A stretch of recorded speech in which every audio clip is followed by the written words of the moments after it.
Now let's dive into George Foreman's 2000 Rolls-Royce Silver Seraph.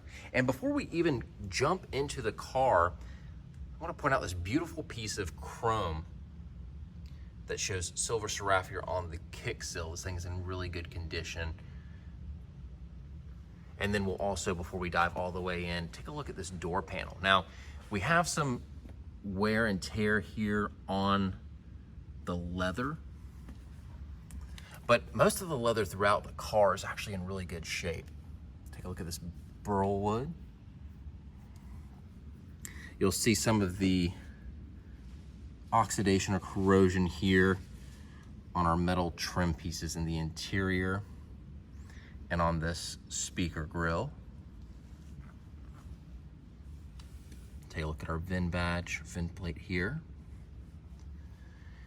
And as we get further into the interior, you'll see on some of these metal pieces, we do have that corrosion.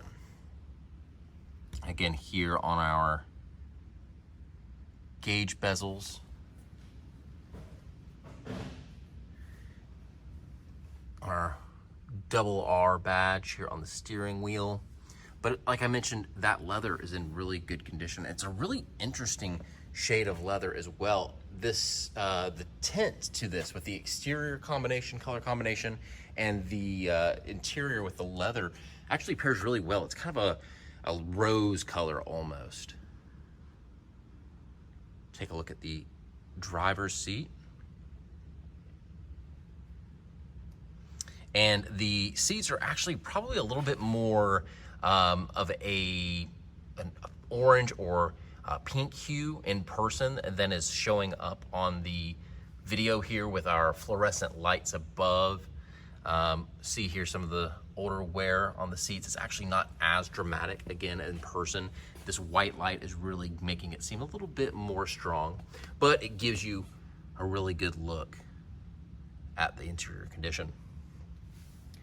See our wool mats here. Could certainly benefit from a refreshing or replacement on the mats.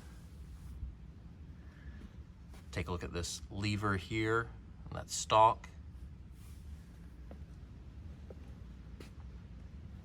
Now I'll go across the dashboard and take a closer look.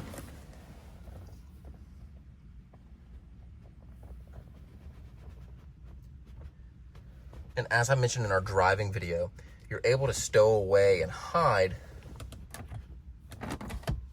the Alpine head unit.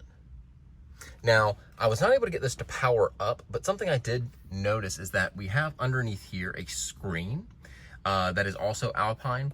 I believe that when you power this up, this should pop up automatically, though I have not been able to confirm that, but I was not able to get this up under power, nor was I able to power on the radio. However, hide this away. Most of the electronics that I tested, or really all of the electronics that I tested here in the interior, were working.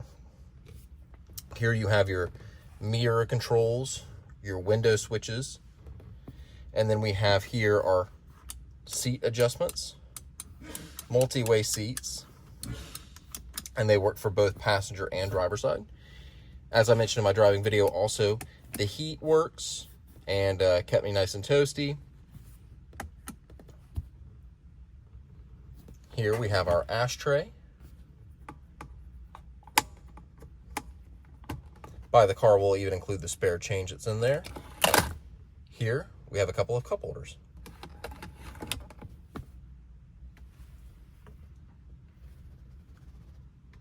Here you'll see our clock and our outside air temperature gauge.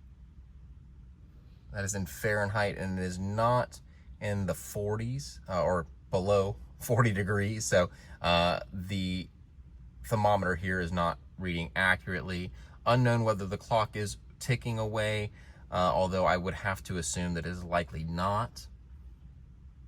And then we can see here more of a little bit of corrosion on our vent controls. You pull these out to open the controls and then push them in to close off those vents. Continue on the dashboard here, and then take a look at that passenger side door panel.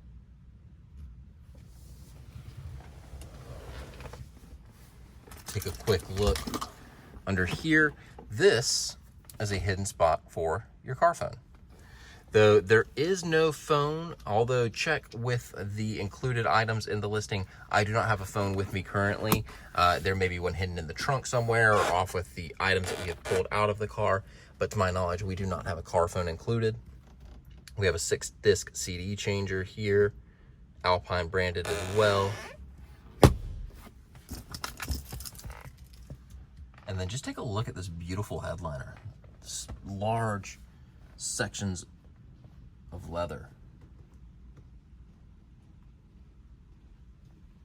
Now we'll dive into the rear seats. Arguably, the most important part of any Rolls-Royce is back here in the rear seats. The occupants experience full luxury here with your tray tables accessible. Burlwood as well.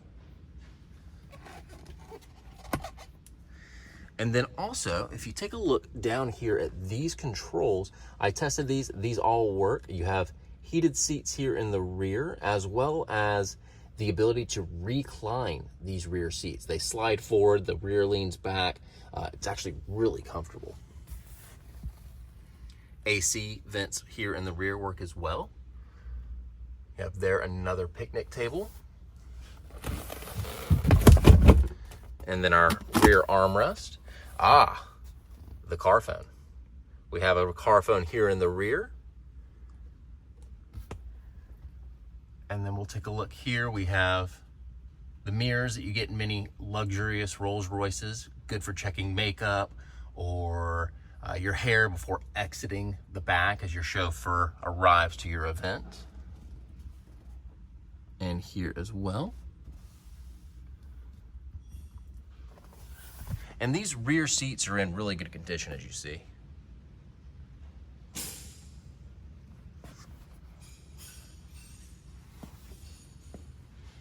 And that was the interior tour of our 2000 Rolls-Royce Silver Seraph.